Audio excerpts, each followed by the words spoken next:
네, 재작년 9월 서해에서 북한군에 피격된 해양수산부 공무원이 자진 월북하다가 변을 당했다고 밝혔던 해경이 2년 만에 수사 결과를 스스로 뒤집었습니다. 조사 결과 자진 월북했다는 증거를 못 찾았다며 이전 수사 결과 발표에 대해서 유감을 표한다고 밝혔습니다. 입장을 바꾼 것에 대해서는 그러나 명확한 증거를 제시하지는 않았습니다. 보도에 황윤태 기자입니다.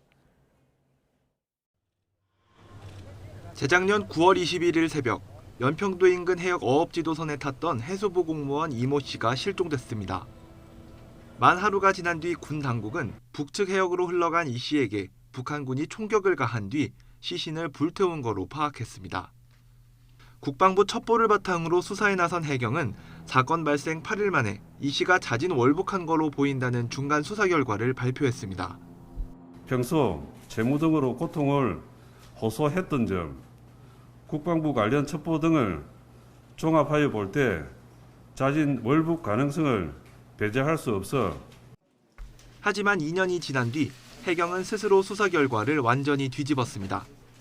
당시 이 씨가 탔던 어업지도선 승조원들의 진술과 미국과의 공조 수사 결과 등을 종합한 결과 이 씨가 자진 월북했다는 증거를 찾을 수 없었다는 겁니다. 그러면서 당시 섣불리 수사 결과를 발표한 것에 대해 사과했습니다. 종합적인 수사를 진행했으나 월북 의도를 인정할 만한 증거는 발견하지 못했습니다. 실종 사태 초기 이 씨가 월북을 시도한 거로 추정된다고 밝혔던 군 당국 역시 유감을 표했습니다. 월북을 시도했을 것으로 추정된다고 발표함으로써 국민들께 혼선을 드렸으며 보안 관계상 모든 것을 공개하지 못함으로 인해 보다 많은 사실을 알려드리지 못한 점에 대해 유감스럽게 생각합니다. 해경과 군 당국 모두 2년 만에 입장이 바뀐 거에 대한 구체적인 증거는 제시하지 못했습니다.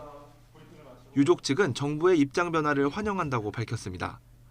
이러면서 당시 수사 기록과 첩보 등 핵심 자료는 대통령 기록물로 지정돼 봉인된 상태라며 헌법재판소가 해당 대통령 기록물법 조항에 대해 위헌 판단을 해야 한다고 촉구했습니다.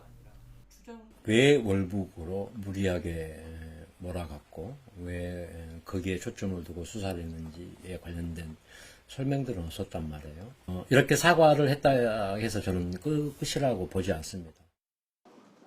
유족 측은 또 이 씨가 자진 월북했다는 수사 결과를 발표한 당시 해경지휘부를 수사기관에 고발할 계획이라고 밝혔습니다. YTN 황윤태입니다.